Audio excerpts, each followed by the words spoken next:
النتيجه زوينه، 16 هدف نهايه المقابله، سكتنا الفم، كثر عندنا الهيط، كثر عندنا بزاف الهضره، كاع المواقع كتكلم على المنتخب المغربي من بعد دوك جوج هزائم.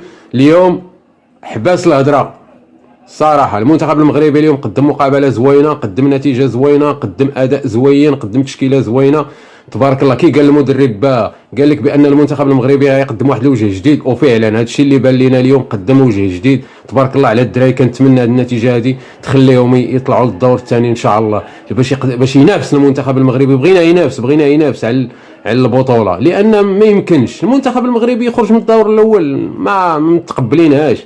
هادشي علاش كنتمناو هاد النتيجه هادي تخرج في صالح المنتخب المغربي ويتاهل للدور الثاني ان شاء الله، ويقدم واحد المستوى يكون احسن من هذا ان شاء الله. لان المنتخب المغربي انتصر ب 16 هدف، ما كايناش في هذه البطوله كامله.